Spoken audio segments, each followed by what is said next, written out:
The Vlasic. The Vlasic. Pickles. Yeah. So we got. So we could go back to finally doing that tier list for. There's 700 things that we stopped in the middle of, like, Yeah. there's so much we could do. I am streaming too, by the way, so, just a heads up. Oh, you're streaming it? Okay. Yeah, so you might not want to put up my stream. Yeah. Okay, yeah, I will. Oh, wow. I actually got your Twitch notification, like, as soon as you went live this time. Wow. Last couple times, although it's been a while since any of us have gone live, my, like, phone push notification was late. Mm-hmm.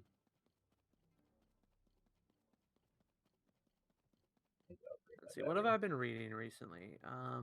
Oh, I forgot to read the new Mashal chapter today. I read the new One Piece chapter. Yeah. Not read the new Mashal. What's your thoughts about current One Piece? My thoughts. My thoughts on current One Piece. I am so glad that we are not on Egghead Island. Every second away from Egghead is a second of blessing. Yeah. Yeah, but Reverie Part 2, pretty good. Like, I'm really liking it. We got to see Fujitora again in that last chapter, and it was fantastic. Yeah. Like, what's that? Drop a meteor on the Celestial Dragons? Sure thing. Yep. Oops.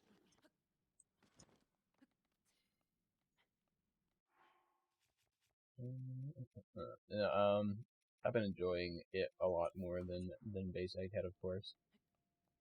Yeah. Partially because I feel like it's actually driving the story forward. Yeah. It's just a bunch of bullshit for no reason. Yeah. No 2 chapters in a row of the same fight doing the same exact thing.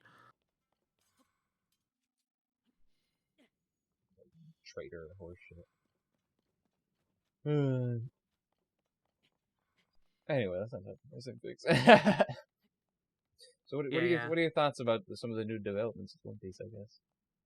So I think it's about time we got some context for Alabasta being different and special compared to the other nations. Because that's been kind of a dangling thread for like a while now.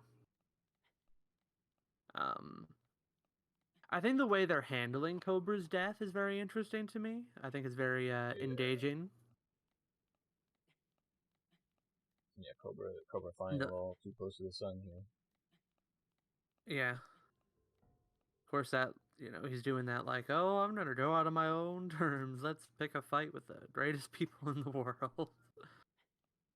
Yeah. Incredibly engaging, though. Remembering how much I like Cobra as a character. As long as he's not doing that weird curving on bat suits for some reason. We're supposed to forget about this, I think. Not if Oda will tell you anything. Oda when he makes the 7,536 Kirby joke.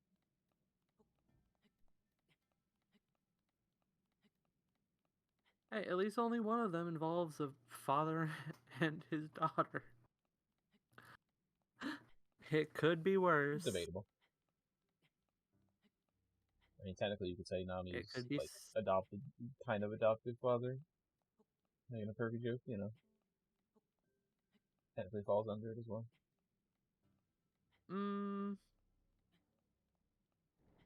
That's true. I don't mind that one as much, though, because I think I can ignore it being bad. And just headcanon away the true meaning. The real thing was that he cared about it, her, yeah, that's the real meaning. Yep. Yeah. And he certainly did care about her. Terrible series, terrible series.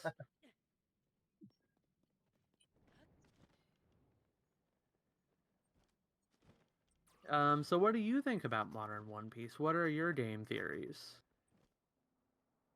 My game theory is I was in physical pain when he introduced these new set of characters that we haven't seen yet.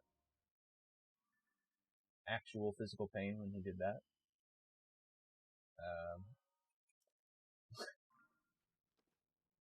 Can't explain it other than that. Like, it's just. Are you talking about the Holy Knights? Yes. Yeah. Just oops. By the way, here's a bunch of new characters again. The thing that we've been complaining about every time we bring up One Piece, that there's too many new characters. Oops. Yeah. Hey, at least these ones will have some build up. Maybe 2 chapters worth. Well, we don't know for sure that they're going to show up like now. It's true. And I highly doubt that this Reverie is going to, or this Reverie round 2 is going to turn into a whole arc. Yeah. So my assumption is that this is we'll maybe see like 1 or 2 of them in these next couple chapters while we're still in Reverie Part 2. It just feels. And then that's just going to be. It feels a little too late to be introducing characters that are supposed to be like some of the strongest in verse that we haven't seen up to this point.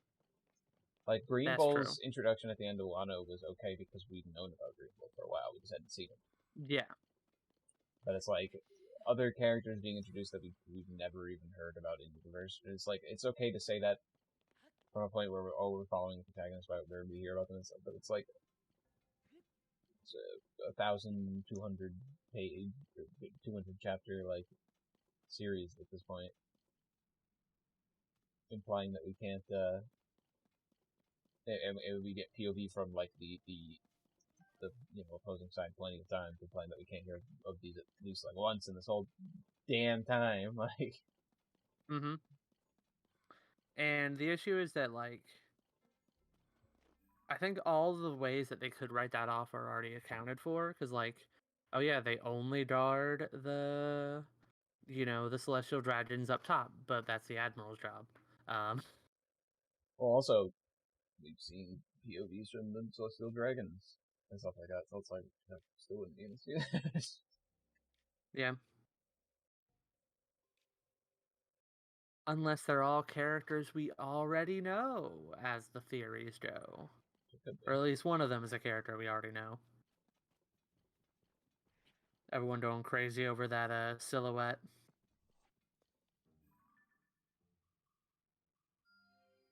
That red-haired silhouette people are thinking. Yeah, and I mean that could be that would be a good twist, honestly, in my opinion, because Shanks has had some weird tie with the government that we've seen before, so I would not be opposed to that twist coming out.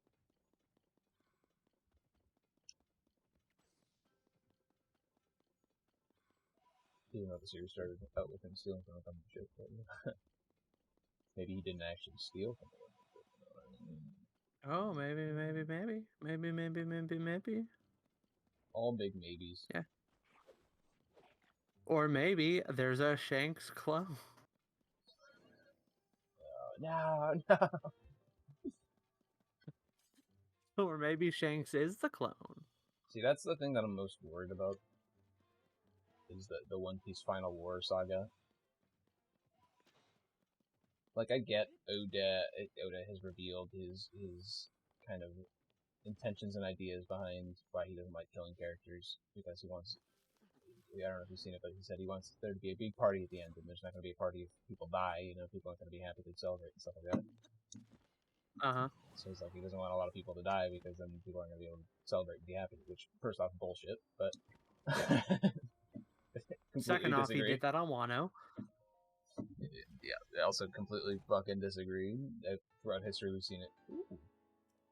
Throughout history, we've seen multiple times, like rebellions and things like that, where it's like, people rise up against the system and a lot of people die, but at the end they're still happy, you know.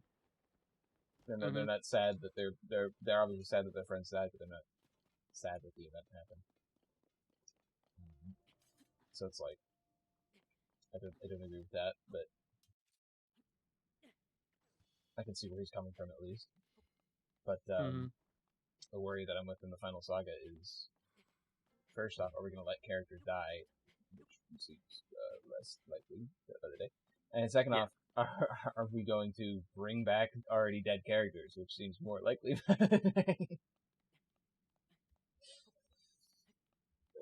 With all this weird cloning stuff and stuff like that, like seeing like a young Whitebeard, tiny child Whitebeard show up or something, like I'm already waiting for it to happen. Yeah. Or like young Roger or something. It's like I'm gonna be mad. It's gonna happen. It's gonna happen, and I'm gonna be mad.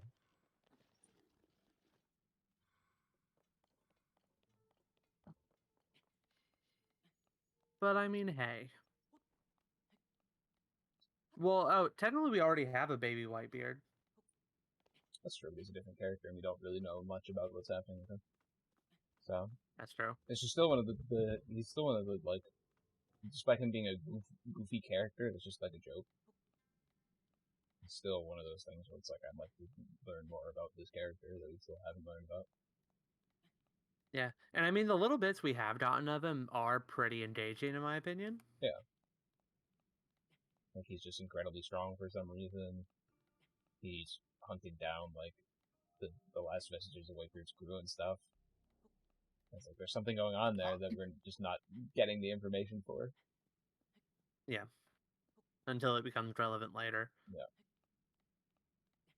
And his mom was genuinely someone on Whitebeard who knew Whitebeard when she was a genuine pirate, as we see from her clone showing up.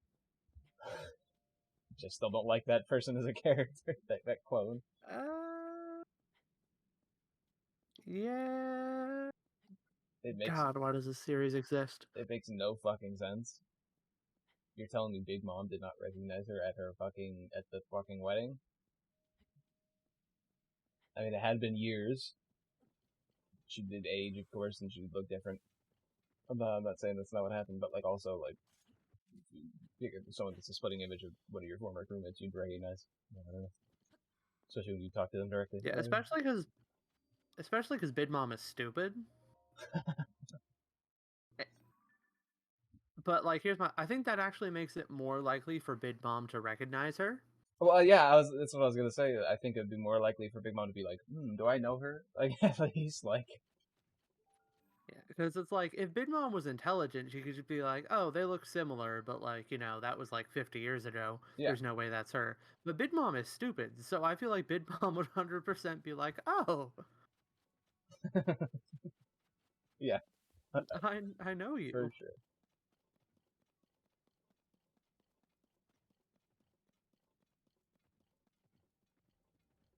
I entirely agree that she should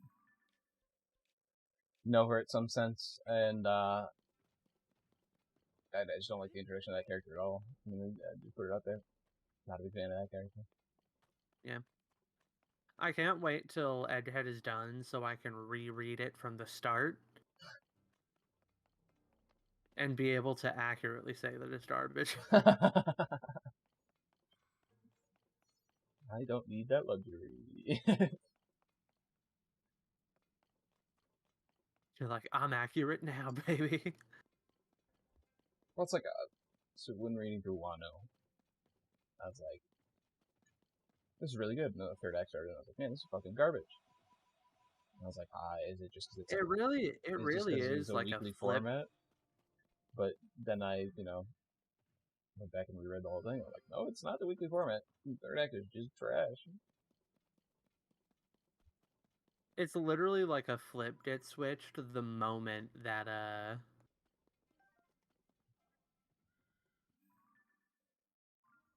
what is the moment? It's the moment it's right after the Odin flashback.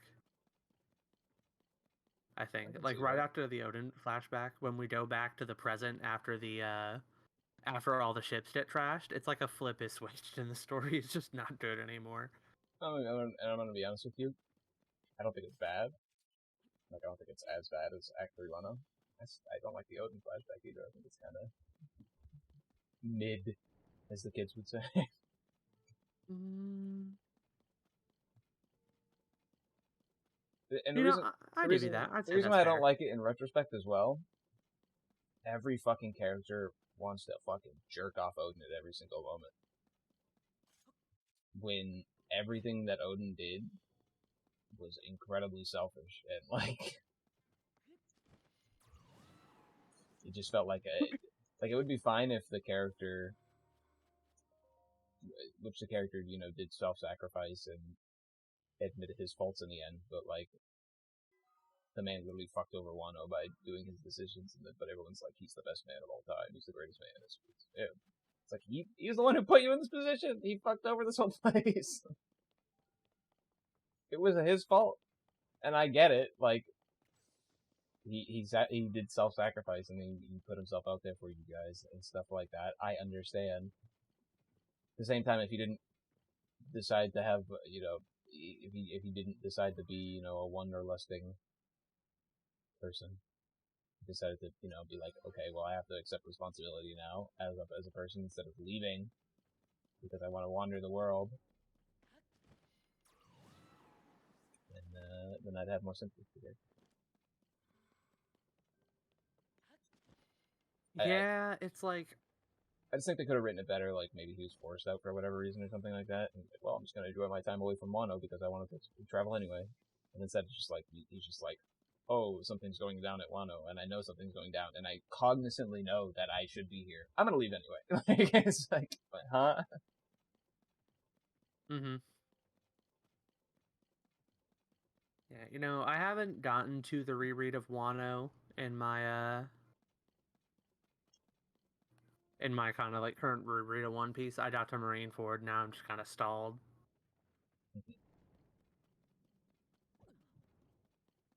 Or I'm just kind of doing it like one chapter at a time instead of like, or like a couple chapters at a time instead of like binging it like I was doing on the rest of my rereads. Yeah. That being said, though, Impel Down, so much better on the reread. Yeah. I think my respect for both Warden Magellan and the Vice Warden, so much more on the reread, just like with that extra like attention to detail I have on it. Mm-hmm. Also, really interesting. So I've been watching some One Piece reviews. Okay. And there is something really funny about them that I just want to talk about because I just love it so much. So it's a channel called Totally Not Mark. It's I mostly watched him for like Dragon Ball stuff a while back. And I recently looked back at his channel. I saw he did like a blind review of like all of One Piece, like one or two arcs at a time, depending on how long they were. And he's done like the funniest thing I've ever seen anybody do in an anime review or like an anime review series where, he's doing it like one at a time, but he is actually treating it like he's reviewing it as it comes out. So he'll throw out his theories and his like fan theories and ideas about content that's been released for years as he's reading it. And it's so funny to watch him be so wrong and he's so confident. That's pretty good. It's my favorite part about the reviews. It's like that makes it feel so much more authentic. Mm-hmm. While also making him look really stupid. I remember it really makes. Yeah. Go on. I remember back when I was enjoying Hunter x Hunter, also known as all points of my life since I found Hunter x Hunter. I was looking up like people's thoughts on it and stuff, and there were a couple people that I found that were like doing watch-alongs and stuff, and they'd be like during the Chimera Antarctica, they'd be like, "Oh, here's what's gonna happen," and then it just wouldn't happen. And they'd be like, "Oh," so I can see the appeal of that for sure.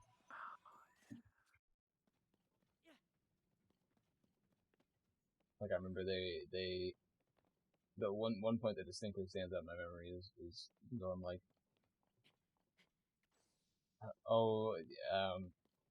they add the Netero and Meruem fight, and how Meruem survives like his zero hand big blast, and they were like, yeah, he has to survive because him and Gon are gonna fight in the end, and then that's not what happens at all. Oh yeah. Just thinking about that made me laugh when they were saying that. I was like, well, wow. Because literally like 2 seconds later, Netero fucking nukes him. It's hilarious. That is so funny. Or like in this series I've been watching, oh yeah, he also reviewed Hunter x Hunter and did some of the same stuff, which is funny. But one moment was whenever he was like, now that I'm hearing more about Roger, like, there's no way that he like actually died, right? He's still alive, definitely.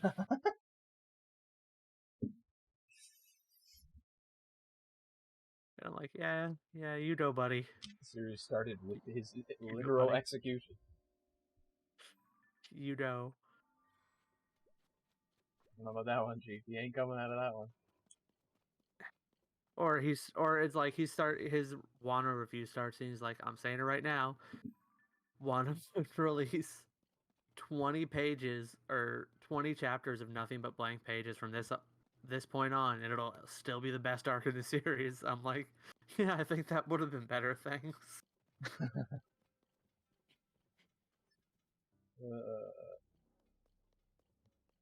The turning point for me for Wano, I think, the point I specifically think of is like my last like moment where I'm enjoying it is the moment where they go to invade on the ships, and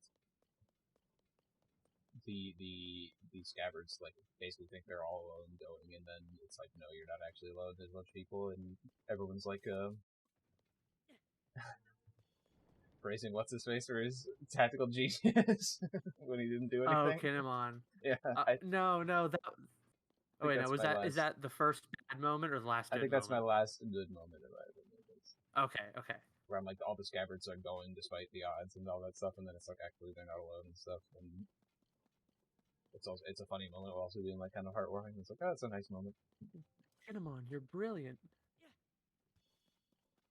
Yeah.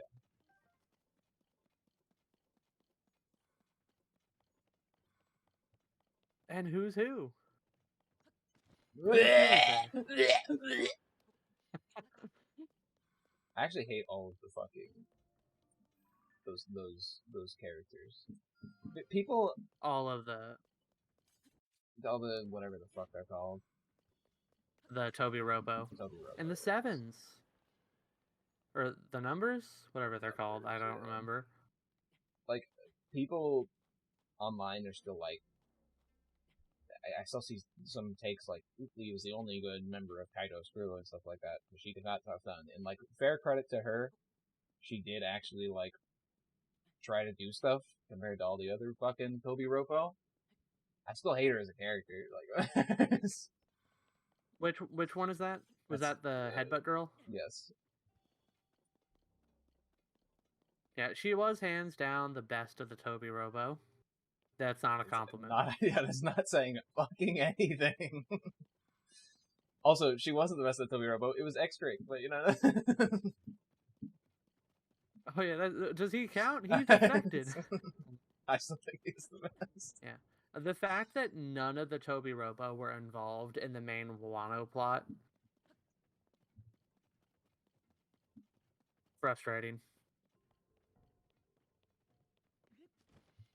I'm trying to think of all the Toby Robo. The fact that the it was X-Drake, who was a traitor. He was the only one who did anything. Who's who was a fucking useless piece of trash. I fucking hate that character so much. Utley's boyfriend who didn't fucking do anything. I don't even remember his name. Yeah, I don't even remember anything about him. Is how much of a nothing he is. The one guy who confronted X-Drake and got immediately killed. with like the shark teeth. I forget what his name was. Who I would say was the most interesting character, my most interested of the Toby Ropo that I was like looking at them, and then he just didn't do anything. Yeah. And then was Black Maria a Toby Ropo, or was she a number? I don't even remember. She was a Toby Ropo. Okay, yeah, those are the 6 Toby Ropos then. Yeah, what a bunch of garbage characters. Absolute fucking trash. Yeah, I think the only fight of the Toby Robos that I liked was the Black Maria one, and that's just because Robin is great and Brooke are great. Yeah, and like it's a good moment for Sanji and Robin. And it's like, okay, it's a nice moment. And you know, don't say Sanji's name to me. like I said with Eatley as well. Good. She at least made a good enough like fight with them, with like Nami and Usopp. At least enough to have some interesting ideas, even if I think that a little strange in its execution, but I don't necessarily disagree with it. Yeah. If you don't know what I'm talking about, it's the fact that Usopp told Nami to basically lie and say that Luffy wasn't the Pirate King, which a lot of people take offense to. A lot of people are like, oh. You know, Usopp, his whole speech about like being a real man and like always sticking up for Luffy and stuff like that. It's like, well, that I agree with that, and I do agree that he would, if he was in that situation, he wouldn't lie. But he's also more concerned about Nami's life in that situation. Like he rather wants Nami to live than for her to tell the truth in this situation, which is, I don't think that's against his morals of like he'll always stick up for his pirate captain. Which a lot of people seem to think the thing about that moment for me is that as much as I love like Nami's heartfelt thing, I think the fact that it was a Toby Robo member that we had no build up for that put her in that situation, I think is why it doesn't work as much for me. Yeah. Because it's like, yeah, it's like, I just wish the Toby Robo had some build up. I think that's why also a lot of people are so, not there for the what's it called, the Holy Night reveals. Yeah, for sure. Because the Toby Robo were just done so poorly in terms of like a concept in general. Just like,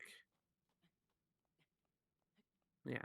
Well, it's like, it's not the first time that's happened, obviously, right? Like you have an arc going for a while. Some characters have been established, but then like the deputies of whatever organization, there's like a surprise backup squad. Yeah. That we have to deal with without a lot of prior knowledge and build up. Like, that's been a thing in One Piece before. But I think like between the Toby Ropo and the numbers and the fact that Kaido already had two like defined deputy members that had gotten some build up with Kane and Queen, the Toby Ropo just felt very and Jack, everyone forgets Jack. Part of the biggest arc in the series, and basically it's clowned on in Wano. Like one of the biggest, like, to be fair, important arcs where it's like something's happened. To be fair, he got clowned on in his own arc too. Yeah. I'm not saying he didn't, but Jack. I also don't think he should have. I don't like the way his fight went. I think he should have fought. To be honest, that should have been the fight, but they changed it up. Had him fight. You the know Minx what? instead. Hard agree. Had him fight the Minx, which from a story standpoint, I can understand why, but it was not. Didn't think the fight was very good. Yeah, I agree. Although I think what I would have liked is I would have liked a bit more handoffs in that regards, or maybe some team ups. Yeah. It's not like the series hasn't had it before. Yeah, like the fact that Chopper doesn't get to fight Queen, a travesty. Yeah. And I'm just looking back at like Slavi, Thriller Bark. It's just like the fights are very fluid and they're constantly swapping between people and like. What happened to that? Where'd it go? A bit of it in one, but yeah, not my liking exactly. Yeah, like my favorite thing about Enislavi is the fact that it is willing to pass its fight people around. Because there's like, there's setup and there's payoff and there's like subversion. Yep. Because it's like, like my favorite example on the reread is I forget his name, but the big bad wolf guy. Yeah, I know who you're talking about. Because the matchup starts out Usopp versus the wolf, which that is setting up an obvious imbalance because Usopp is physically frail comparatively. But they're also both incredibly deceitful characters, that's kind of like both of their gimmicks.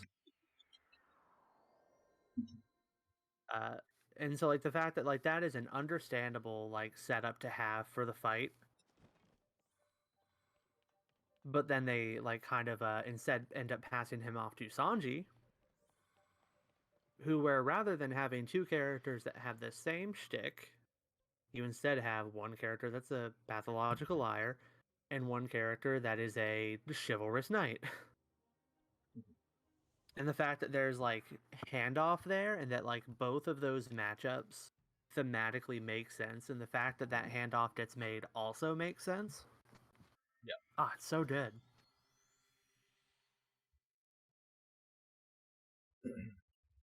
Yep. But instead, Frankie's got his fight with a know-nothing character. Chopper doesn't do anything. Chopper has a symbolic battle. Well, Chopper does have a symbolic battle with Queen. But given the fact that this is a shonen battle manga, or well, shonen adventure manga, whatever you want to call it, it would be nice if Chopper got to shine in the battle department. I just wish characters were still able to show off their battle intelligence instead of just their power levels, basically. Because that's what One Piece has become. It's become who has the highest power level. Luffy used to be like even like not even just talking about all the weaker characters. Luffy used to be the most incredibly battle intelligent character in the series, essentially. Like he would just do goofy shit in the middle of battle, and you'd be like, "Why is he doing this goofy shit?" And it's because he's doing it with a specific purpose to kind of turn the battle in his favor.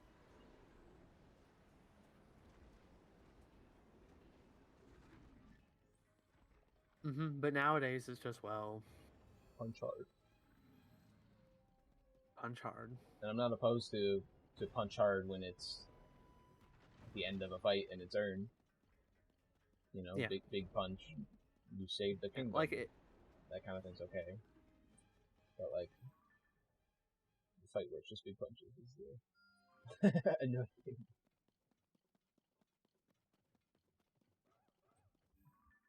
Yeah. I'm trying to think because, like, honestly, I don't like very many of the fights in Wano. And it's also, even if a fight isn't just like big number,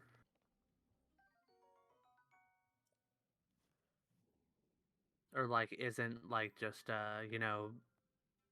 Luffy having bigger numbers, but like even in the smaller fights, those ones oftentimes just evolve into here's my special move, here's your special move, here's my special move. Yeah.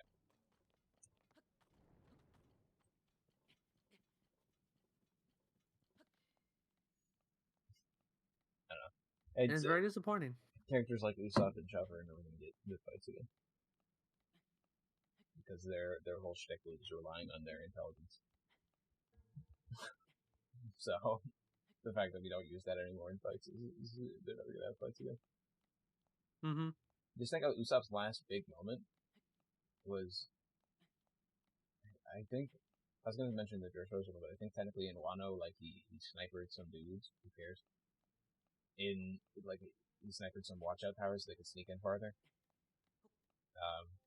But in his last big moment was in Dressrosa when he shot a sniper bullet a very far distance away. Yeah. Which was a good moment. Yeah, and that's not And it was both awful, a, yeah, but it would still be nice to like have it. yeah. It would be nice if, yeah, it would be nice if, like, going an arc or two without a character having a fight is fine. So long as they do eventually have the fight. Yeah.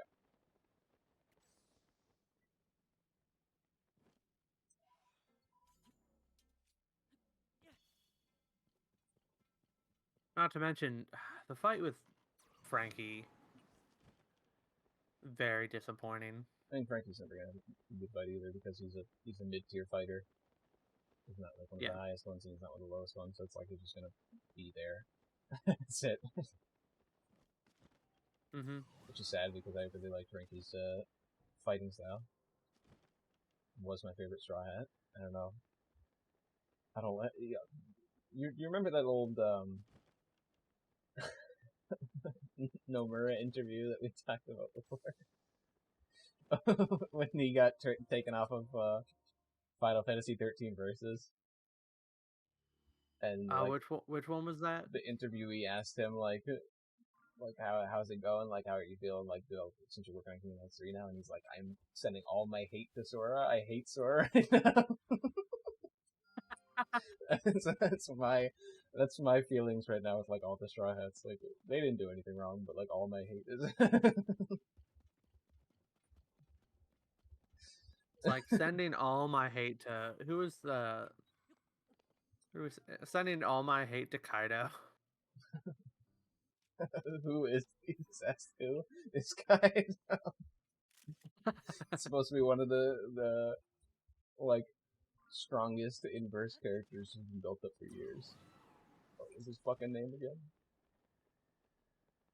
Who's this guy? Who's who? Oh, shut the fuck up. Who's who? I actually hate that character, like genuinely. Such a dog shit character introduced just so that we could have fucking funny Luffy as a secret Star Child plot. God, so frustrating.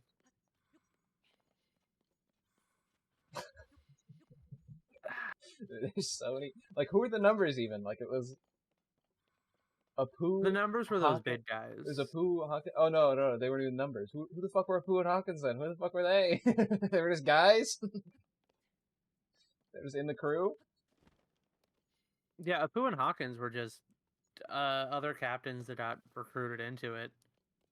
Because I thought there was like a tier of characters that were like below the Toby Ropo that like they could become. Yeah, so the numbers Ropo. were the big guys. Yeah, okay, I know who you're talking about now. Yeah. Wasn't there like a group of characters that weren't the Toby Ropo that were like, if you're good enough, you can become a Toby Ropo? Oh God, there wasn't there? Oh, there was another nothing group that I've just forgotten about in my old age. Or was it the Toby Ropo that were given that like that? He said you can become like one of my top 3 commanders or whatever. And he said in Toby Ropo, is that it? Oh yeah, I think that was it. Yeah. I just remember him saying like something like, do this right and you can become like a higher tier essentially. Yeah, I think that was it. Makes sense.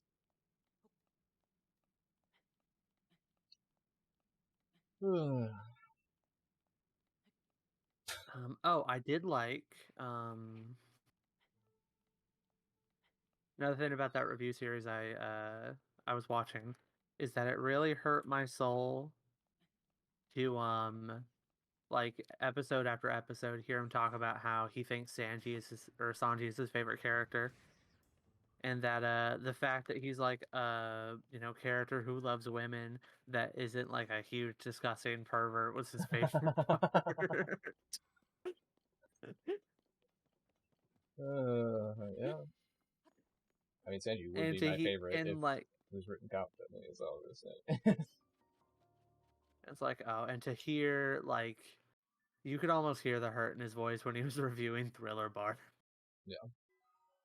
I'm telling you, that completely the way that you could immediately just change like 2 panels and immediately have Sanji be a 100% better character is have him be mad at Absol, not because he wanted the power to be a perv, but because he's mad that he's perving on women. That's it. That's all you have to do.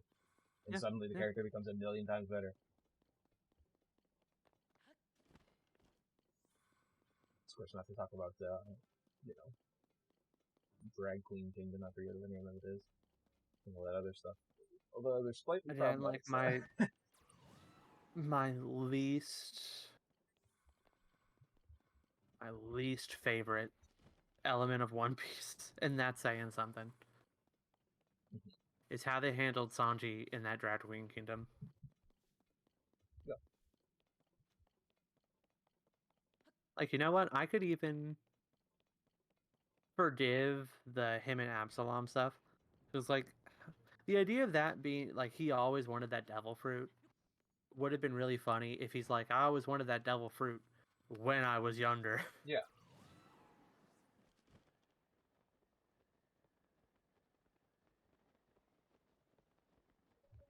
His story doesn't fucking make sense for him to perv on women. It literally makes no fucking sense for him to be a fucking perv. His whole story is about how the only fucking people that gave him any fucking time in his life were his fucking mother and his sister. Why the fuck would he be a perv? It makes no fucking sense. Okay, I'm done. Yeah. Yeah. Hey, listen, at least the Sanji we got was a completely different character for Whole Cake Island.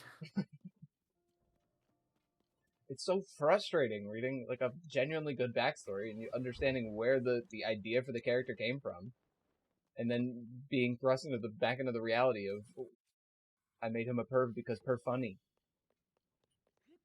Literally, the whole character concept doesn't make sense. Yeah.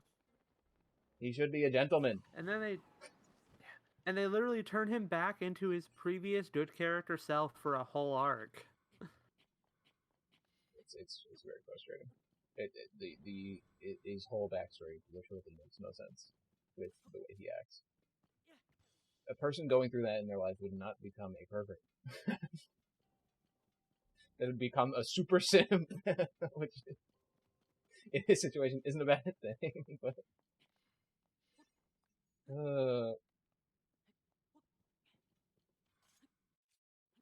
it's just frustrating Truly hurts my heart. to read a character with the baseline set up so well. Just shit on. Can I not attack myself one time? Jesus Christ.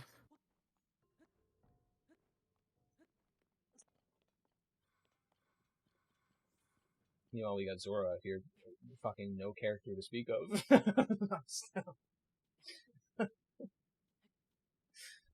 Yeah. Man, Zoro, too, is like a completely different person pre and post time skip.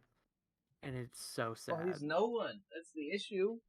Wano was the big moment for Zoro to become something and do something, and then nothing happened. He just existed, and he swung his Yeah. sword. He couldn't defeat King until King took off his mask and revealed that he's a black person, and suddenly Zoro can beat him. It's still my favorite joke in the whole series is that Zoro's a racist. I mean, you're right. Every single fight that he has is with this person of dark skin color, the minority. Oh, yeah, because you got the blade guy.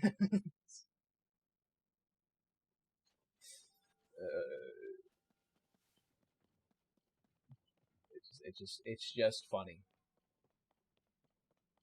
and that's not something that you'd find me saying about racist stuff. So. It's not funny in the term of like he's a racist, but it's funny the term that every single character that he fights is a black person, and the fact that he couldn't be king till King took off his mask and revealed that he's a minority just adds icing to the cake. I hate that so much.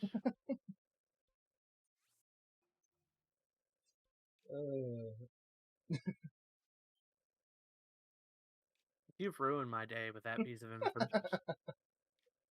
It's every character that he fights. It's not even a joke. Oh wait, no, not the circus comedian man from Orange Town. Boom, Dame theory disproven. Try well, again. actually, Matt. he represented the Roma gypsy people from from Eastern Europe, which are marginalized class of people. But I digress. Checkmate, atheists. Even Zoro doesn't have a character, and that's something that like is really a big part of the series is the flamborization of characters as they go on.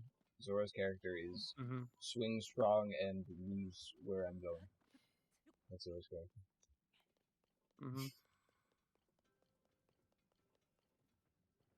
You know, it's not like he was like the single most intelligent member of the crew. No, but he had something going on that was interesting. And it's another thing with Zoro. Sorry, the most emotionally intelligent character of the crew. Like, that was what he was. Yeah, and it's something like...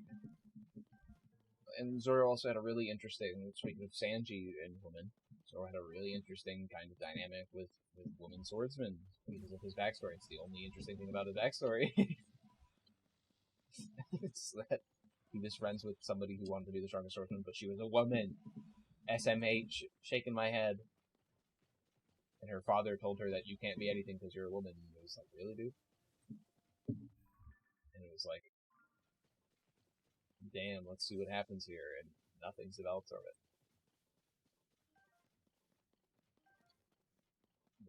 Perfect time in Wano to explore that. Perfect time every time Tsushigi shows up on screen to explore that. And it's just never looked at. It pisses me off that there's a character who literally looks exactly like his childhood friend, and we haven't seen. There's been no explanation for it, no discovery into it. Like, yeah, why have this character? Why does she exist? I guess in the final war arc to reveal that she's a clone of his childhood friend for some reason. I guess that's what's going to happen. That's my prediction. My prediction. Oh, well, no, you see, so, the childhood friend was, also descended from Wano. Yeah, didn't I tell you that? Descended from some great swordsman, and, you don't remember me telling you that? And so... Oh, yeah, that's right, it was talk revealed about the that both, SVS, that they were both like... of them were, yeah. They were cousins and both descended from, like, the same great swordsman of Wano. It's like, oh, that's funny, haha. Why are we being told this in SBS?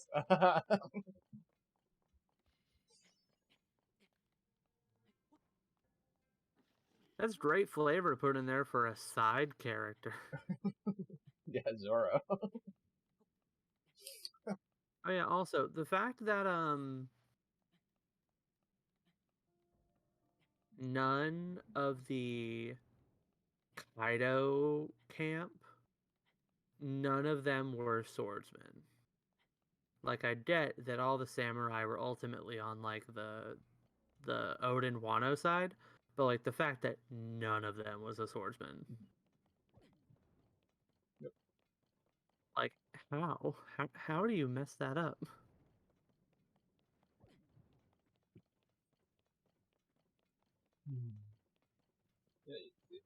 It could have been an infinitely more interesting story as well if they had, see, at this point I'm just getting like story nitpicks that could have made the story more interesting, but also it's true. If they had, the Odin's daughter, instead of being like a kind of helpless Oron, have her be a sword fighter. Oh, yeah.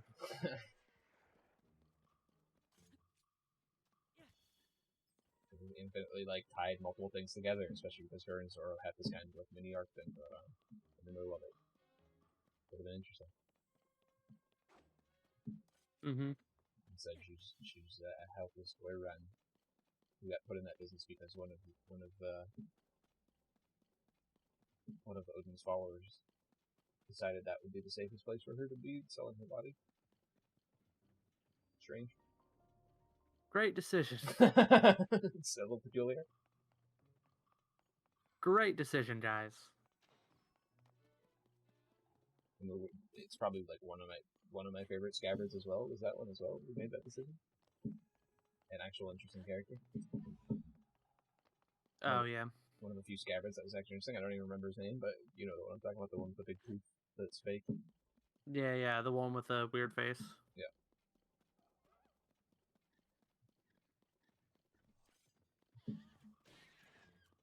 The worst part is that Kinemon is 100% my favorite scabbard. And like even after Wano, when like everything was just done so dirty and all that stuff, I gotta say, I was still sad to see Kinemon leave in the crew, basically. Yeah. Because that was such like a genuinely well written character for so many arcs. Mm-hmm. Genuinely enjoyable character, even though they got done dirty in Wano. You know, here's my sacrifice dying to Kaido who actually Law, the guy who has perfect control over his devil fruit enough to transform it, forgot to put me back together correctly. Oops. Good thing I'm safe. Stupid.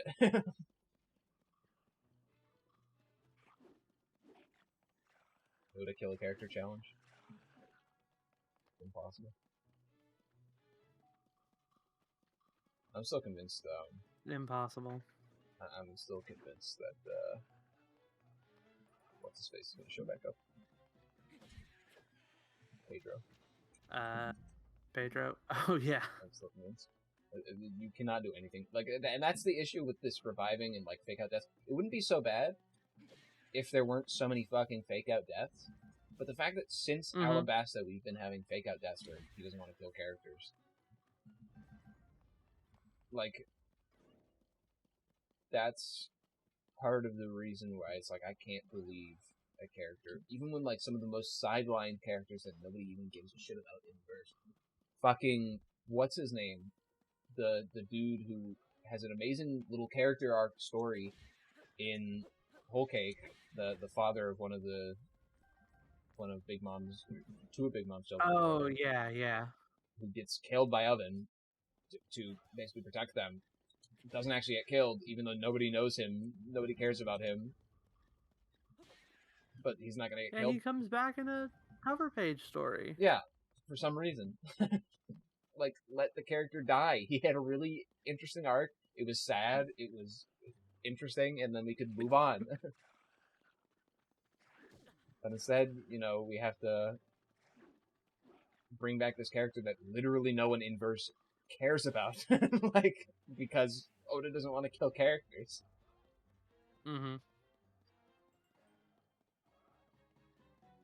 Like, let the sad story be the way it is. You know, that's I spoke about Kingdom Hearts briefly. It's another big issue with something like Kingdom Hearts. Roxas' story in the beginning of Kingdom Hearts 2 was really sad. It had like a little finale at the end where you had a nice little send off to Roxas, and it was like, oh, this is nice. And then we bring him back. Why? Let the character die. Yeah, why bother doing that? Roxas is my favorite character in the series, bar none, in Kingdom Hearts 2. But you bring him back for some reason. I'm saying this about my favorite character. I'm saying to keep my favorite character in a series dead. Because it makes more thematic sense and it's more interesting.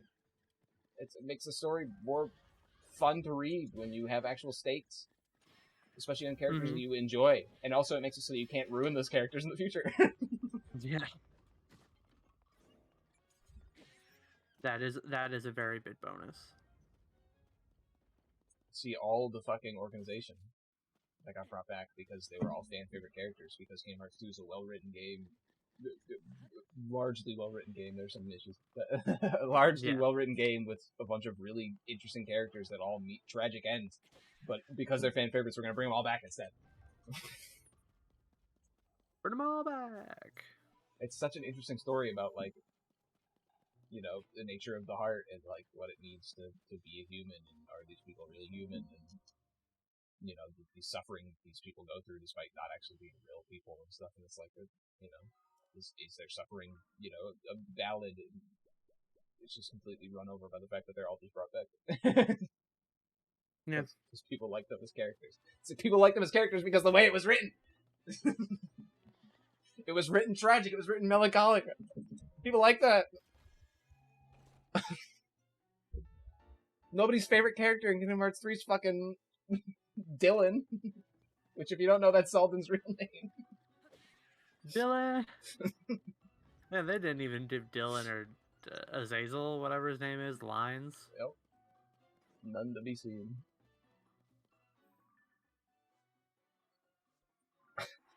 It's because their voice actors. It's the same shit with fucking Phil. Yeah, they're like, what do you want me to... What? No.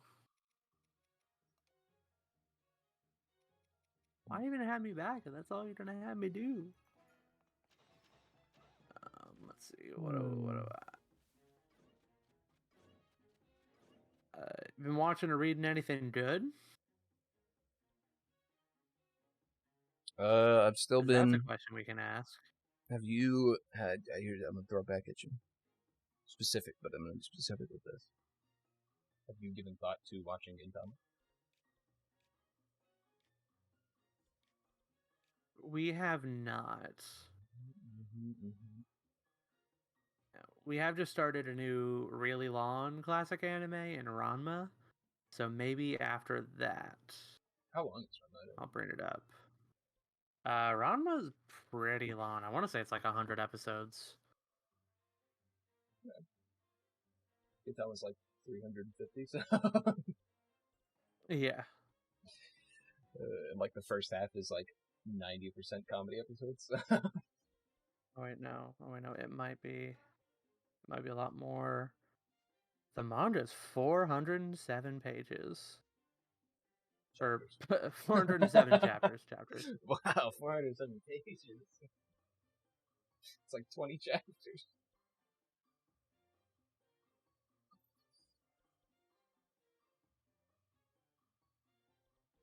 Man, I sound stupid sometimes.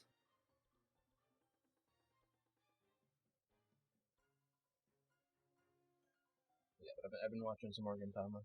Getting there. Getting towards the end of it. Because it's still haven't finished. It's a fun series. I've been watching it on and off for like 2 years now, so I do gotta recommend. Oh yeah. And here's the Maybe thing about we will. And here's what I'll say about Gintama is it's one of those things where it's like the first half of the series is like 95% comedy with like 24 series chapters interspersed. And then it's the second half of the series and it's just like some of the greatest television you'll ever see. Like it's genuinely really good. So genuinely some of the greatest shonen, I think, I've watched. That's saying quite a bit. All right, I will try to convince Alexa to watch it once we're done with Ranma. Anything else I've been reading? I started reading Mahdi. Show that will never be finished. That's the one that has like a bunch of different shows, right? Like...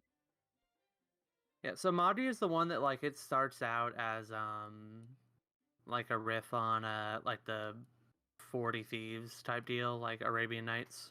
Yeah. But then it intersperses like a bunch of different countries in with it. Yeah, I know it's a pretty massive series, right? Yeah, the show was really good, but it gave up after 2 seasons. Yeah, it was like 2 seasons and half of a spinoff. And then the anime just stopped happening. It was like really huge for a while. And it was really good, so I've started reading the manga. Yeah, I remember seeing stuff on Netflix for it. Like, there was like a newer series recently I can find it in Netflix. Could be wrong about that. Maybe they did a re-release because I remember it was like because it was Maudie Labyrinth of Magic, and then for the second season they did it as like a separate show and called it Maudie Kingdom of Magic. I think that's what it is. I don't know. I Yeah, do and then remember. they had a spin-off of the for like one of the main characters. They had like the spin-off of like him as a child when he first started conquering all That's the what it is. dungeons. That's what it is. That's what I'm thinking Yeah, of then, because I remember. Sinbad. Uh, Yes, it was yeah, Sinbad. Because I remember looking and into it and that being one like, was maybe I'll also watch really good. this, but I didn't end up watching it. Yeah, Sinbad is also really good. The issue with it is that they did like half of a season of it and then they stopped. They just gave up uh, for no conceivable reason. They just decided to no longer do it. yeah.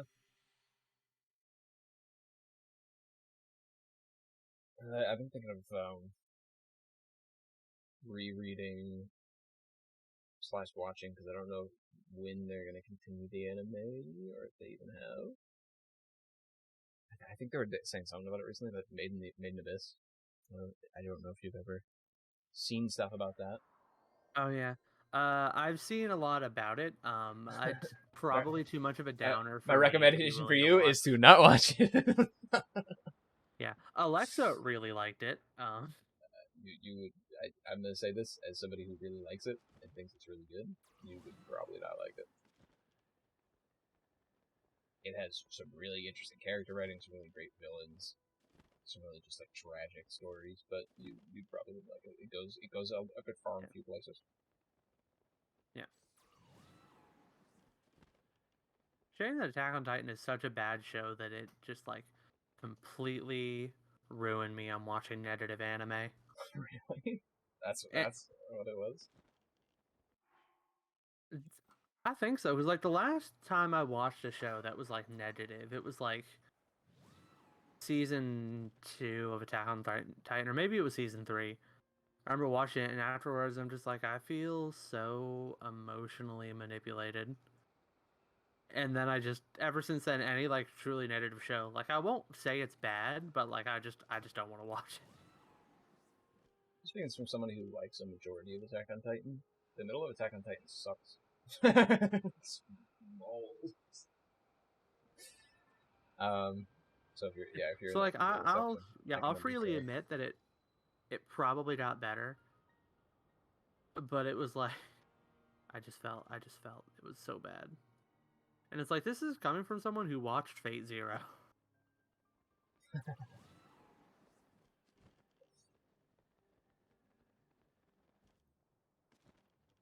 And that show didn't get me off of watching anything negative.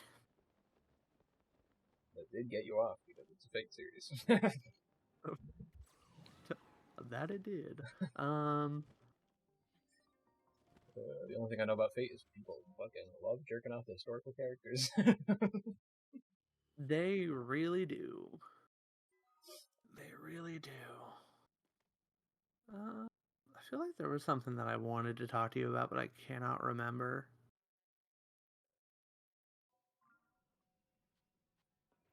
And if only I wasn't an idiot. That would make my life so much easier. I gotta bring up One Punch Man. Oh yeah, it's so good. The new chapters have been so good. The chapters are great. Not only that, new webcomic chapter. Have you seen it? No, I have not. It's a new webcomic chapter. It's been like 2 years. It is not very long. It is not very many dialogues, but it's a good chapter. Alright, you know what? I'm going to see if I can find that right now. Probably just go to the Reddit and it'll be See if right there. I know, disgusting Reddit. .com/r Yeah, it's not a long chapter at all. /. But it does mean the webcomic is back in business, baby. We're gonna get a couple more chapters, most likely. So one usually does release a couple chapters at a time. Mm-hmm.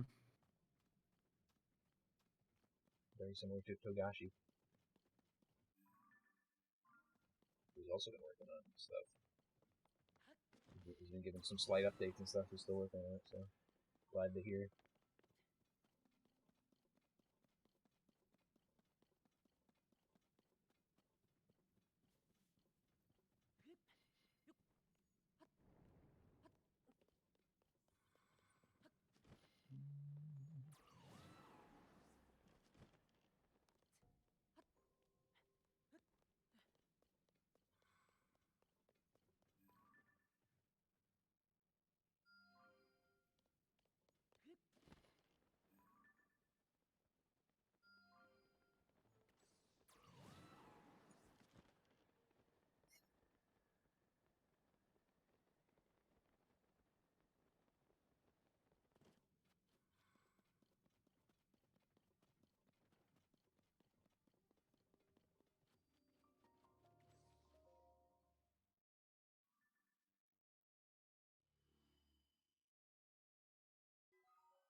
So how's it going? Man, Genos is about to get so wrecked. That poor boy. He doesn't deserve what's about to happen to him. So two things I like. Don't know if it's going to be like... Oh, yeah, go on. Two things I like about that chapter, by the way. First one is the fact that Saitama's, like, hesitant, which is, for webcomic Saitama, a big thing when Genos asks him, like, I'm gonna go take on the head honcho, you take care of the riffraff. And Saitama isn't immediately like, okay. He's just like, he looks around for a second, he thinks about it, he's like, alright. Like, you can hope that Saitama maybe, like, secretly follows him or something. Something happens. It doesn't seem like Saitama's stupid. I mean, we know he isn't, but it doesn't seem like he's just gonna, like, let One him second. go down separate. BRB. Be right back.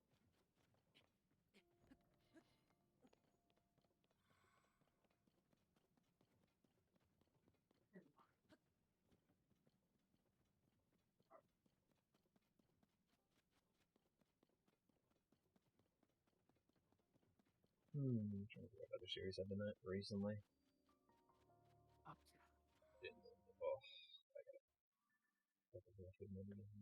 you gotta do the Vinland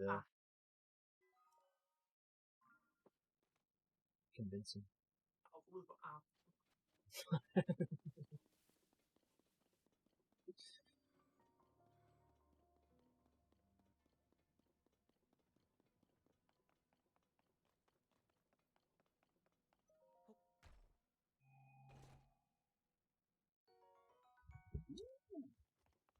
That looks freaky as fuck.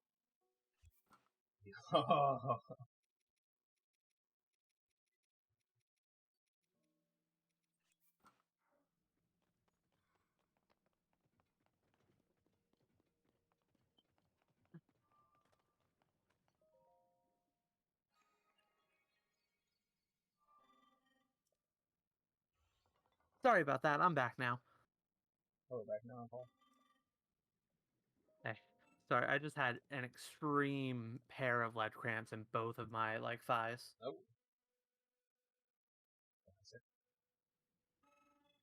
Yeah, it's a classic. Yeah, so I'm just hurting a little bit. Yeah.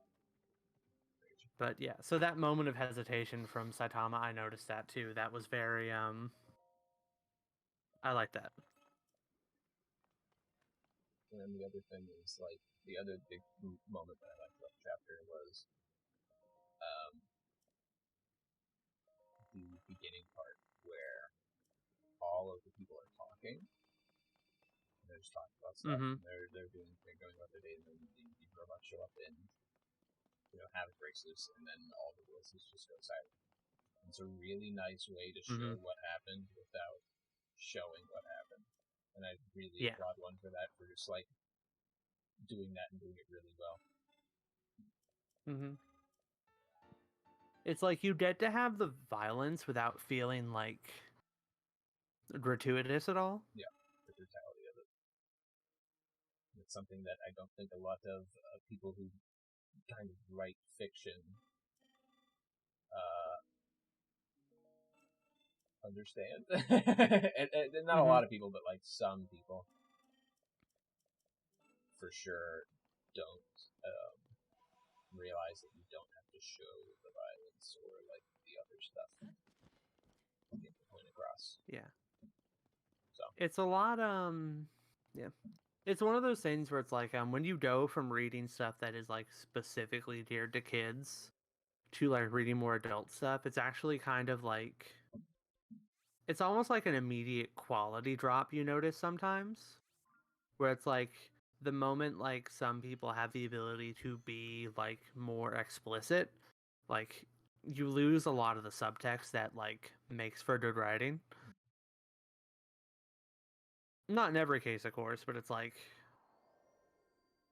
it's like, you really have an appreciation for not just like showing everything sometimes. yeah, and I just think that's really done by one there. So just wanted to praise that. You did a really good job at that.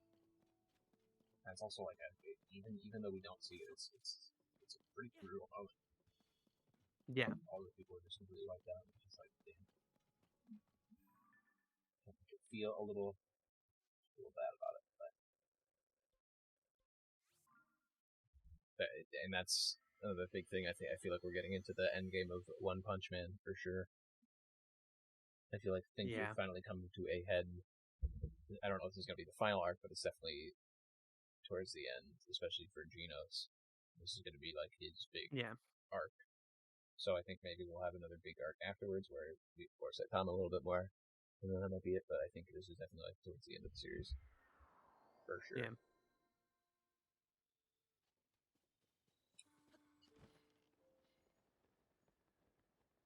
And I'm definitely excited to because see basically where in terms goes. of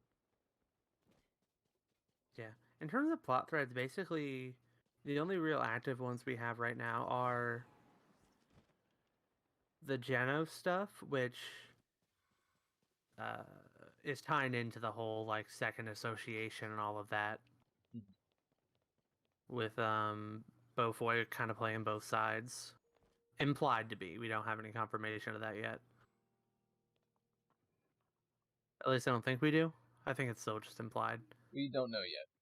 The only thing we have to go on is Drive Knight's word, so either Drive Knight or Beaufoy is Drive Knight's person. word and we have Drive Knight's word and what's the kid's name? Child Emperor. Yeah, Child Emperor. And his musings. Yeah, which Child Emperor we don't even know if it's like musings about him being evil or just him being dissatisfied with the way Beaufoy's doing things. Because Child Emperor's big kind of character arc that's going on right now is the fact that he's realizing the adult world isn't all it's cracked up to be. That people lie a lot and that people deceive a lot. And so he, despite being like one of the most intelligent characters in verse, he's not a wise character because he's still a kid. So he's kind of coming into that realization of what the world is like.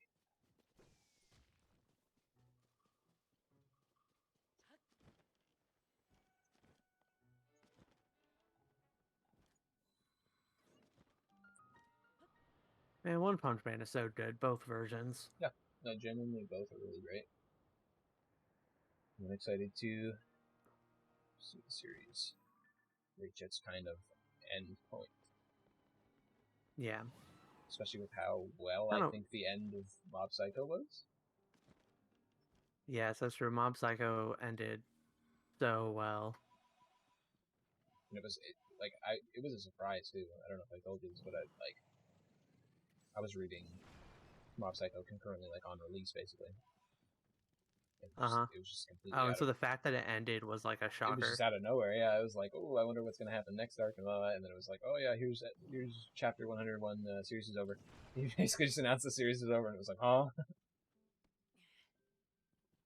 But I do actually really like how it ended. So yeah, I have a lot of respect for that. Not just that like the ending was good, but also that it was ended. Yeah. something we talked about before. Series knowing when to end. Talk off One Piece. Yeah. I'm not faulting One Piece for taking the reins a little bit, but initially it was supposed to just be a story about the 7 warlords. So Yeah. it's not supposed to go further than that.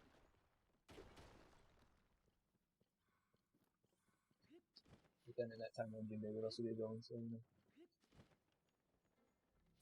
Yeah, I do love Jinbei. He's such a good boy. I still think about One Piece and just dead upset sometimes. Just think Jinbei's big fight, his only big fight in the series, has been Kusu.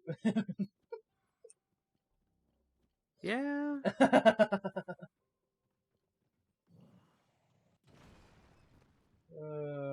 So, I'm still hoping that Jinbei gets a rematch with Sakazuki.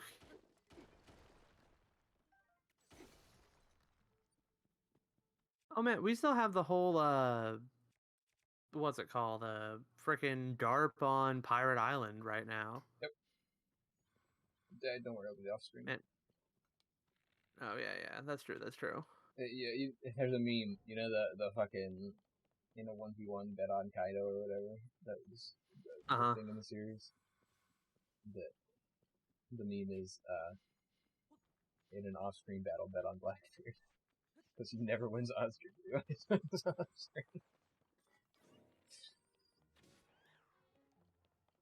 You know what? That is very true. And another thing that I want to complain about real quick.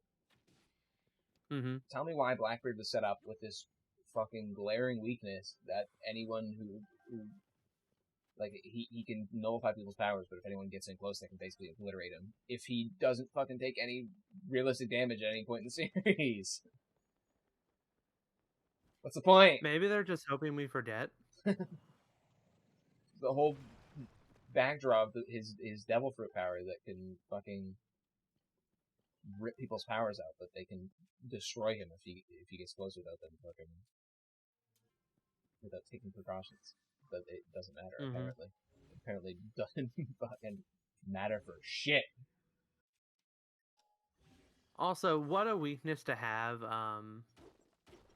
or what a weakness to give your character, and then you immediately introduce hockey. Yep.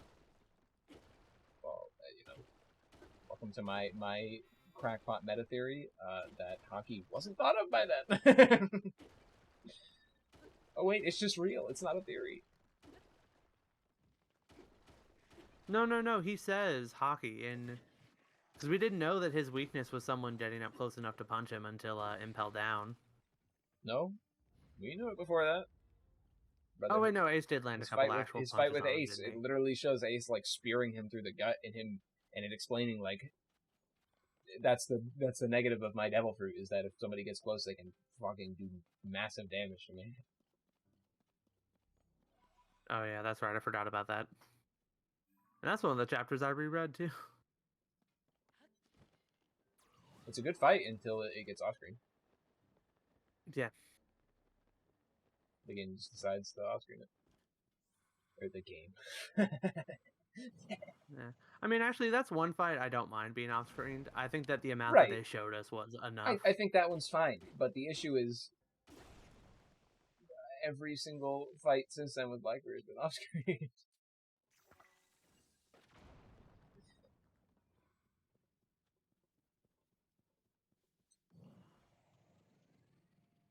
Man,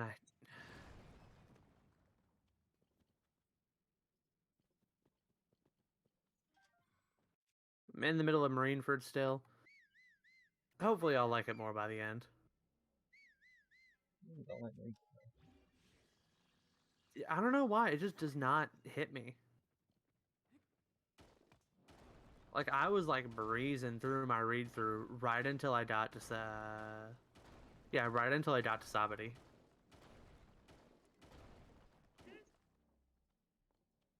I mean, I do definitely think it's one of the I don't know why. best cores of arts, but, you know, if you don't think that, you don't think that. Can't really change it. Yeah. Everyone gets it different. Like, I respect everything it does, but, like, it just doesn't diddle my dizzard the same way that like Skypiea does.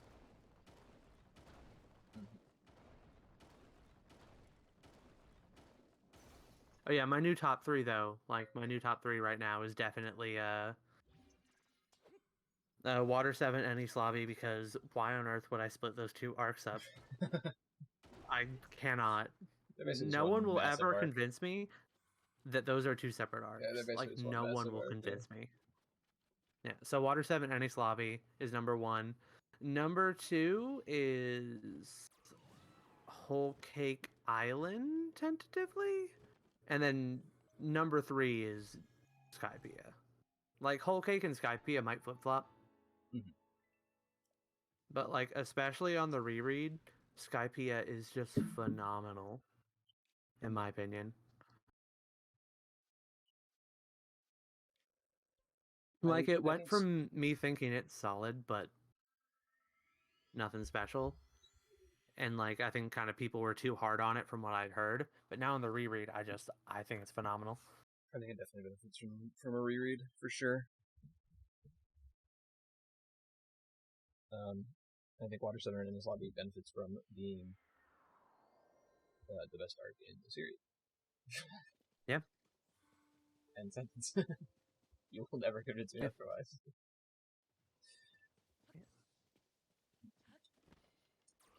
Yeah, and like even like the parts of Ennis Lobby Water 7 that I thought weren't as solid originally, like specifically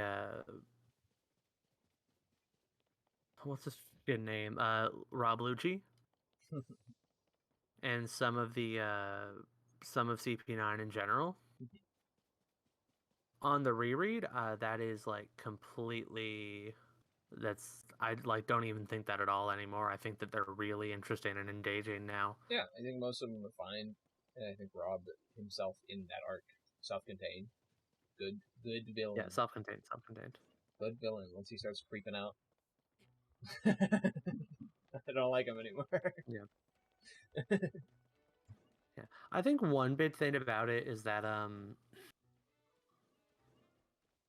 like when I'm reading through it the first time, Rob Lucci, the CP9 agent, and Rob Lucci, the carpenter. Because, like, for Kaku, those 2 characters are still the same character when you're reading for the first time. But for Rob Lucci, like, there's kind of, like, you don't actually connect them anymore once you're off of Water 7 and his lobby stuff. Because, like, he's so different between those 2. But on the reread, where you don't have that disconnect between, like, that sharp change, and you can kind of, like, look at him in totality, he becomes a lot more interesting and engaging, in my opinion. Yeah, I can see that. Like the fact that he never talks directly and only talks through the pigeon using that voice. So that way he can trick the other carpenter out of the plans once that night comes. Like, that's so brilliant and engaging. Yeah. It's not even the last time that idea would be used. Looking at the Dressrosa. So. Oh, yeah. Man, so good. Hey, at least we ended on a good note about One Piece. Yeah. No, I'm excited to see what your thoughts are on some of the bigger later ones, especially like Dressrosa. I think Dressrosa on my reread really benefits from a reread. I think it's really good on reread. Yeah. So, it still has some issues, but yeah. Rebecca put on some fucking clothes, please. But please. Yeah. Like I really I just have to get through Marineford. That's it.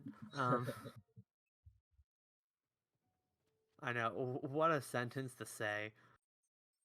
One Piece fans, don't kill me. Just Water 7 and anyway, thank you very much. We're just so fun to read through that. I'd say we gotta end it though. So good. Yeah. So thank you very much. I hope you have a good night.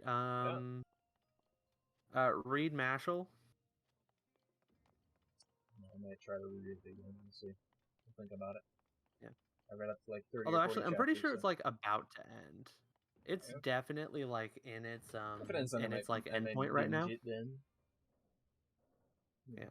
So maybe like hold off until we find out if this arc is actually the end yet, but like...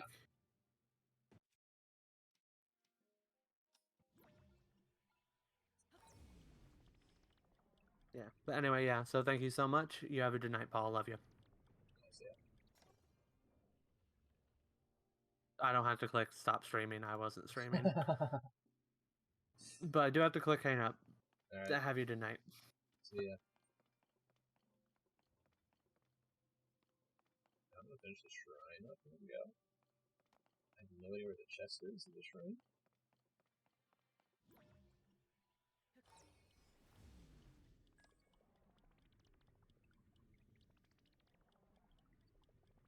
But that's down there. Has to be. Keep this one.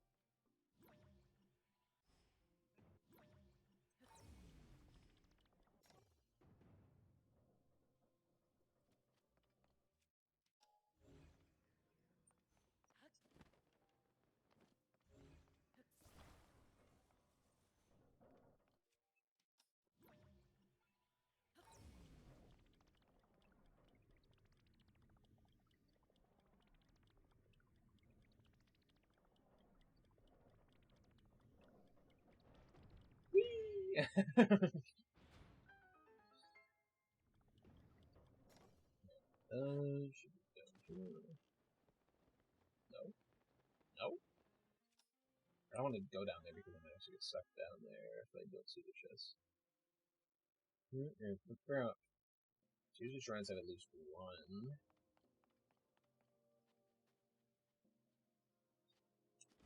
Dead ass not down here? It's not. Okay. Where the frick is it?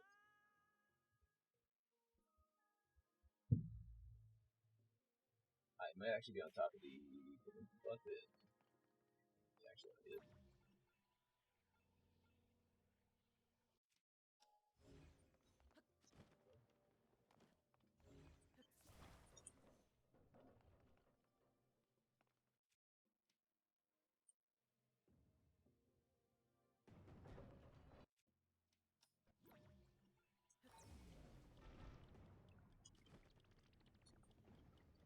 No? Huh? Where the fuck is it? Where the frick?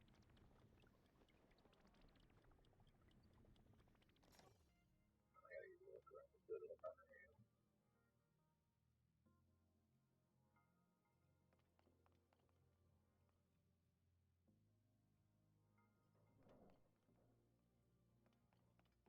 Must even be.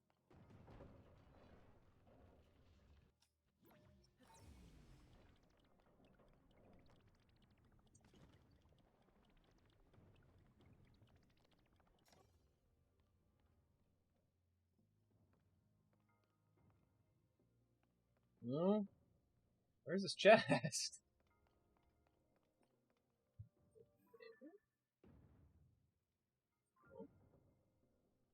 Huh?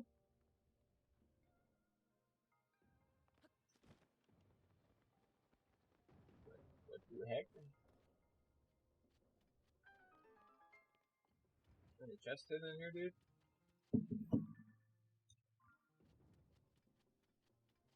There's no way they just didn't put a chest in here, right? Like, every shrine has had at least one chest. Where the heck?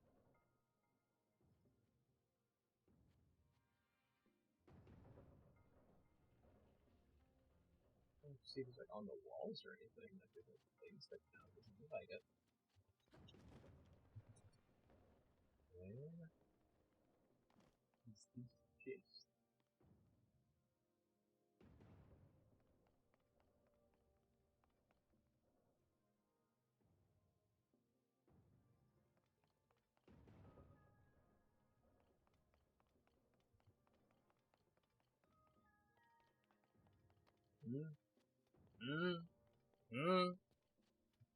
Actually, like, where is it? Let's go with it. Is this the frame? I'm heavy in frame.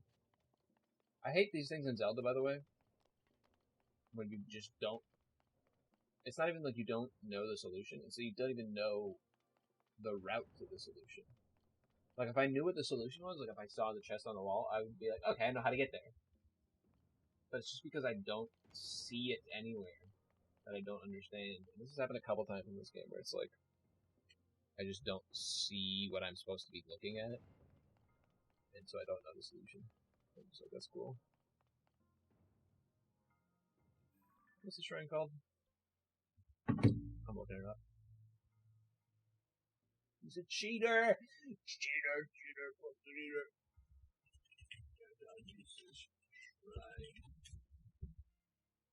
Let's see.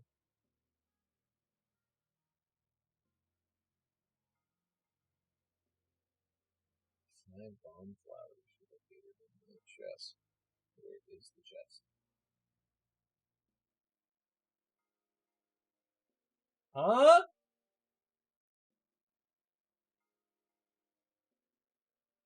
Excuse me?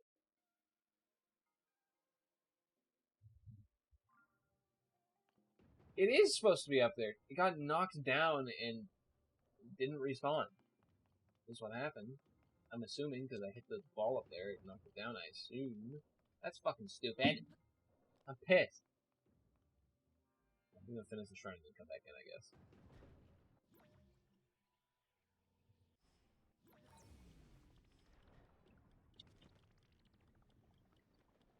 Why did I do that?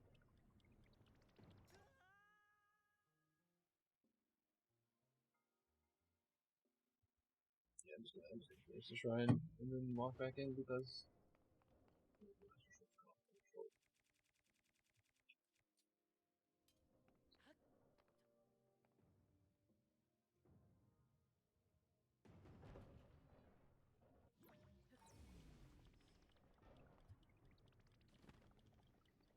it's supposed to be up there, like, genuinely.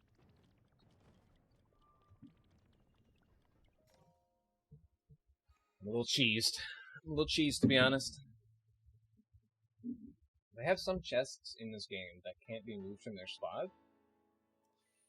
So my question is, why is that one not one of them? I guess maybe you see it up there and you want to knock it down, like, on purpose. I could get it. But it's kind of cheap that it doesn't respond for whatever reason. For those who think I'm a psycho, I'm glad I looked it up, or else I'd be fucking still looking around in there.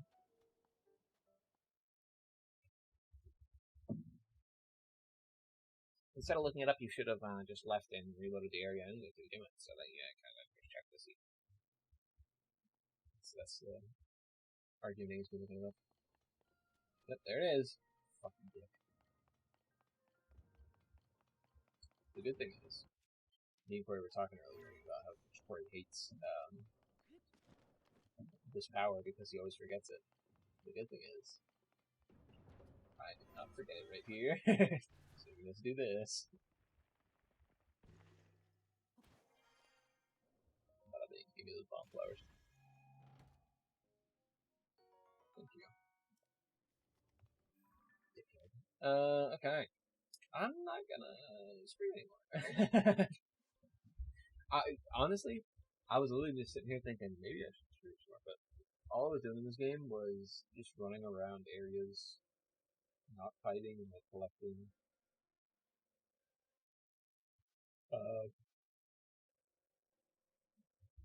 arbor pieces from around the area. So I know this last one and then I'll log off.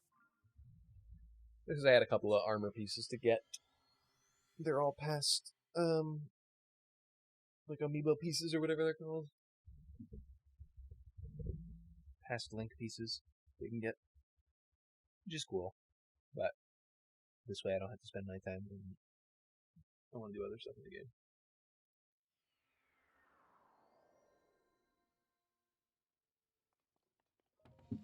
Let's get these armor pieces in for a bit until I get more maps.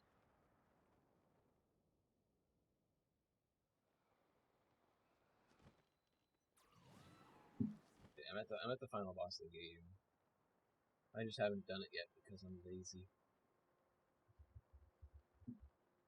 Because I know it's a trick and I need like anti. I went down there for a little bit and I realized there was like no way to heal the corruption or whatever. push corruption stuff down. There's one needs like anti-corruption stuff before I go and do it, I think. So.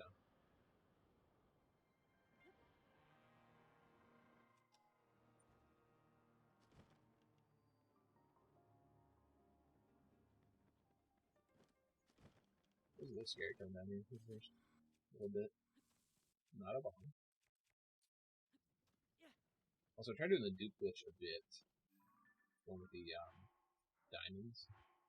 Well, it doesn't have to be diamonds, but the one where you use the bow. It's really fucking precise. I think I only got like 2 diamonds from it.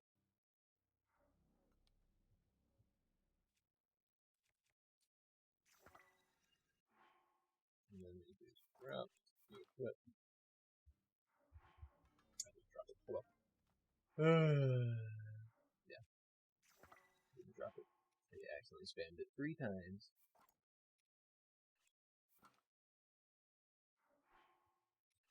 So that was fast, but I don't think it was fast enough.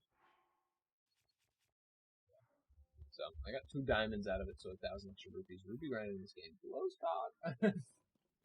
Not that that's a bad thing or anything. But no, rupee grinding in this game really sucks. Phallus or otherwise.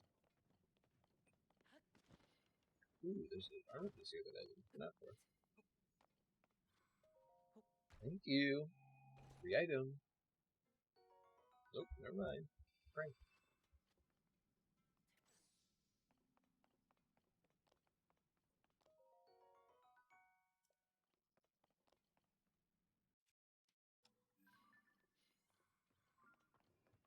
Just see if there's anything new, you know.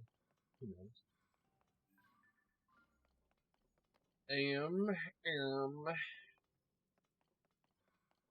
Let's see any light roots in this climbing thing. So, or a follow thing.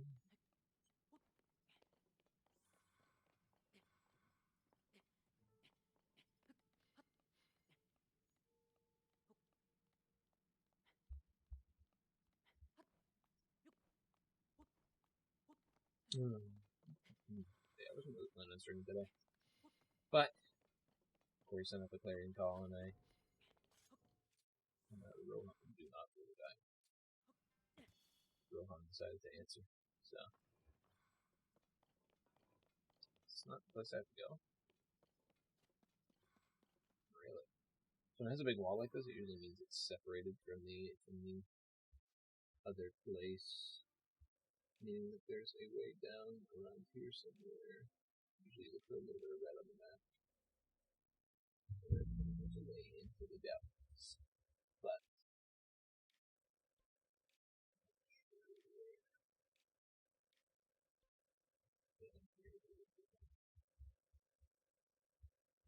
because it's not directly on the map, it basically means it's either like under the trees here somewhere, maybe, or it can be like in this well, or like in like the cave. So I'm not actually sure.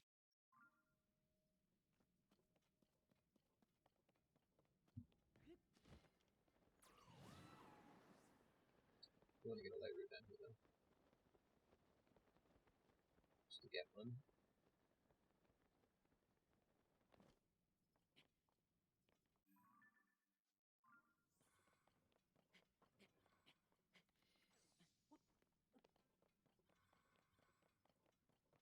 There are any down here, since apparently we can't see it.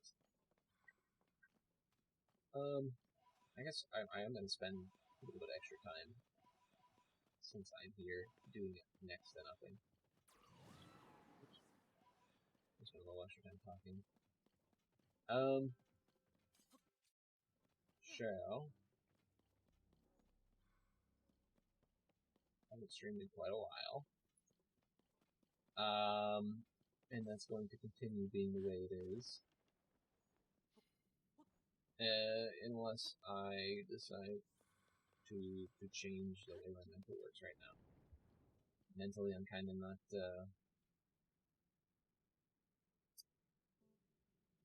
in a correct way to stream. What I'm trying to say is,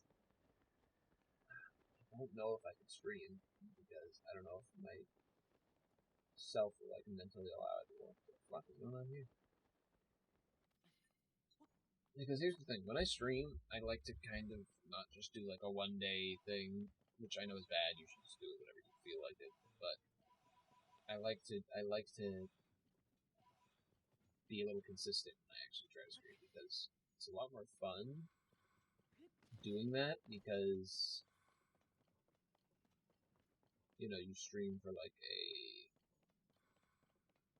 a week or whatever, and you get new viewers that are coming in that are your friends or people that have watched the stream before, actually coming in and enjoying and having a good time during that week instead of just like coming in for a day. I don't know why my mentality is like I wants to do that instead. Like I can't explain my mentality because it's insane, literally insane. The way I'm trying to explain this, like, it makes no fucking sense what I just said. By the way, if you roll back the tape, look at what I said. I said I want to stream for a week because people come in and they enjoy their time in streaming for a week as opposed to streaming for a day, which isn't even fucking true. I can't explain myself. Is what I'm gonna say.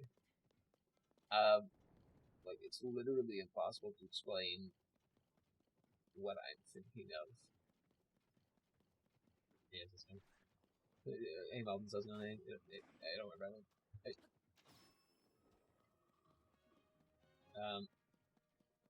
But I have like a mental block, is what I'll say. That's the truth of the matter, is that I have a mental block. I need to get over it if I want to stream. Because right now I'm just taking 2 classes in the summer, and I'm going to be looking for my internship a little bit. But other than that, I can't do jack for shit. In these 2 classes, one of them's really easy. The other one's kind of difficult, but it's just, you know, it's just a single class over the summer, so it's really not that bad. It's like, I just have a mental block on streaming for whatever reason, you know? And it's not just streaming, it's other stuff as well. I want to make games, but I'm still too fucking lazy to do it, and that kind of thing, so it's just like, and I say laziness, but I know it's not entirely just me being lazy. I know it's some other factor that I just don't know about, I'm pretty sure. It's really easy to just say, oh, it's laziness that's making me do this, you know? Deal with some laziness and say that I'm a fucking scumbag, that I'm not doing anything with my time. But I think there's something else. Wow, thanks for fucking nothing. I think there's some other contributing factor added to this mental block that I have that I kind of need to get over. That's the honest truth. It sounds depressing saying it, but I'm saying it out loud to the public, and by public I mean nobody. They say say things to an open forum to kind of make it so that you're put accountable for it, that kind of thing. If you ever heard what I'm trying to say, I wish I'd say better words, but say things in an open forum so that you're held accountable for them, basically, so that you can't just be like, oh, I want to do something, but then be too lazy or, you know, work too hard on other things and not do it because you say, well, I'm going to do this thing, you know. Do you remember the Summer of Pandemonium, the classic thing that I did a couple summers ago, I think 2 summers ago, where I just streamed every day for like a week and then had people vote and then made a video out of the thing. Yeah, so here's the thing with that. I only made 2 videos of like the whole summer, and I also didn't even finish off the summer doing some things that I wanted to do. Like I had some actual plans that I just ended up reneging on. And the thing is, there were actually people watching those streams. Like, I put myself out to the public, I said I'm going to stream on these days, and then I had like a genuine audience of people coming out to watch those streams. And I still couldn't get myself to be over it. And that was 2 years ago. I think that was the last time I've kind of done like a major hurrah. There might have been some like other streaming times in the middle and stuff like that, but like that was like my last major streaming hurrah. It was about 2 years. I'm pretty sure it was 2 years ago, 2 summers ago. And I really enjoyed my time with it for a bit, and then towards the second half, I kind of was overwhelmed. obviously I'm going to stop doing it, which in my opinion isn't great. I wish I'd finished it off. With some of my greater ideas that I ended up not doing. There was a couple of ideas that I just really liked that I just ended up not being able to do because I was afraid or lazy, or I didn't even know. There's some kind of mental block there that prevented me from doing it, and that's still there to this day, and it's something that I still haven't gotten over despite, all this time. I've been spending years just focusing on my college degree, and it feels really bad. It doesn't feel really bad, but I just feel like I've wasted my time with a college degree. I know that sounds insane, but I have this semester left with these 2 elective classes, and then I have a final semester with one of my main courses that I still have yet to do. And I said I'm done. Will I get better after that? Like, will I mentally undrain after I'm done? Will I have time for that mental overhead away from classes, away from school, or is now the time for me to pick that up? I don't know. I'm just waxing kind of poetic here on the fact that I don't know what the fuck I'm doing. I don't know why I'm thinking the way I'm thinking, why I'm doing the things that I'm doing. I wish we had a better medical understanding of brains and how they work in our day and age, because I'd really like to know why I'm thinking the way I'm thinking and doing the things I'm doing. But until that happens, I'm just going to have to try to do stuff and see what works. And so far, I've either not tried or nothing's worked. So, that's me. Will I get over it? Will I stream a little bit more during the summer? Who fucking knows? I'd like to. Genuinely. I'm saying this because I would genuinely like to stream. But that mental block didn't seem to want to go away anytime soon, so I don't know if I will. It's something that I'll have to get over. Maybe go to a therapist. Who fucking knows?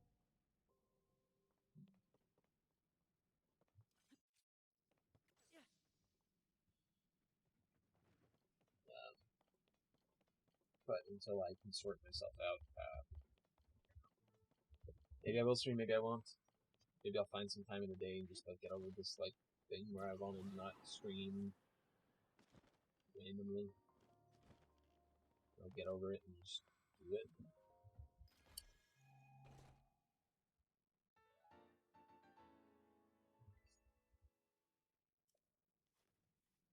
Cap up here, bro, go.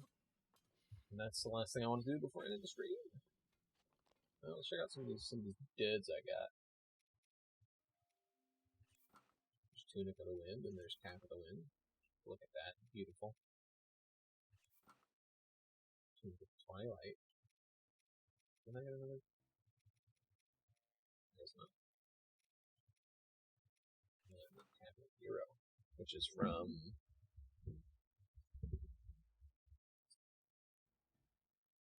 Is this the original game? Is that what it says? Or Level 2, or like 1 or 2?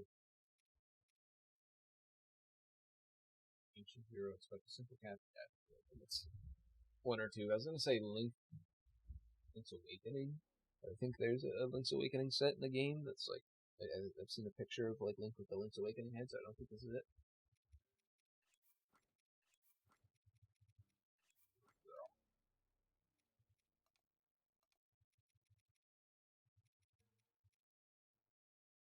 Good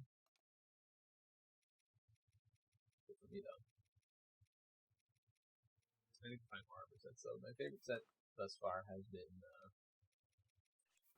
this one, if you find one in the main story. It's really nice.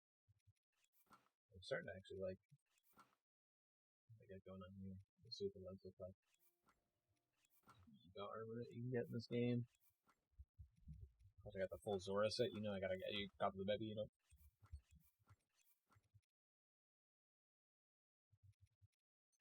Rubber armor. But yeah. Thanks for watching. Thanks for coming by. Had a good time. I'll see you guys next time. When is next time? Who knows? I need to get over myself. Until then.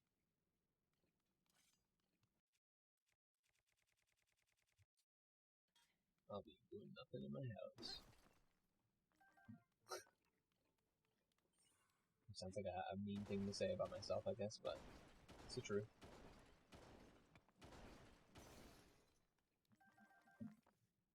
Getting some Zelda while I'm chilling.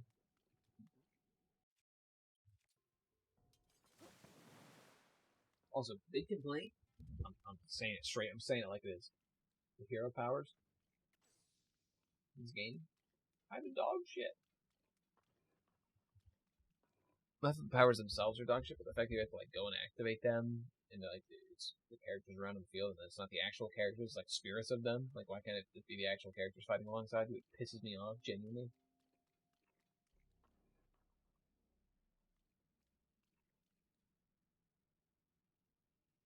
I guess this one's technically an actual character, but not actually. But you know. So anyway.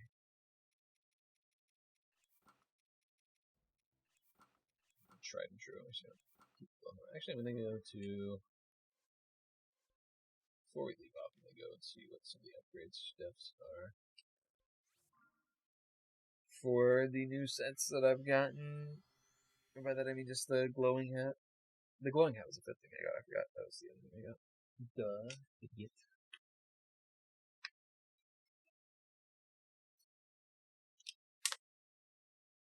See what upgrades I can possibly get.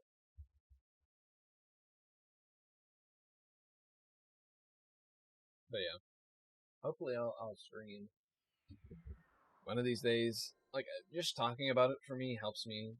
I feel like a little bit. It helps me feel a little more confident about the fact that maybe one of these days I'll get up and actually feel the desire to stream. But it still might not be the case. So wait and see. We'll see.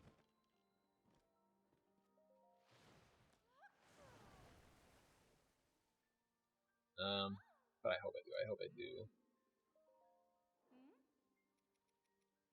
Oh, you can upgrade these. Nice. Oh, star fragments. Not nice. I wonder if they give any like set bonuses.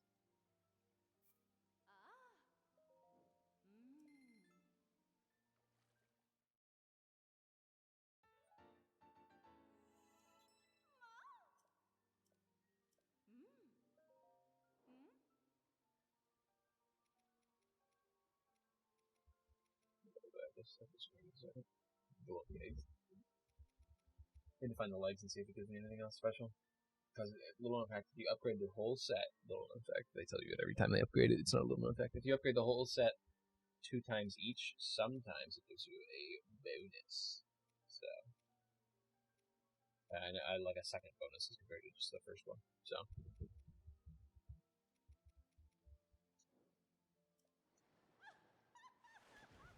It's neat. Back when I played Breath of the Wild, I wanted to like get all the armors upgraded, but I never did. I was thinking about it again when I was playing Tears of the Kingdom. I was like, man, if I could like see if I can get all the armors upgraded, I think that'd be cool. But it's so much time that I just don't have.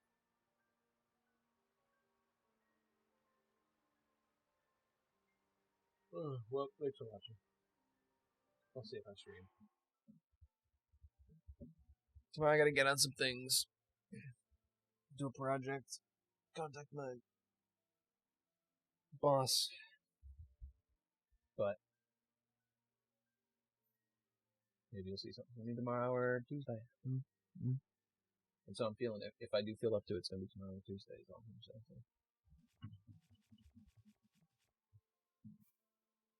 We'll see.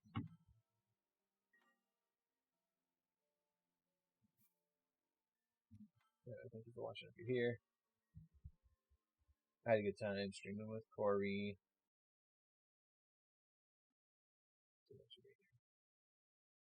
Until next time.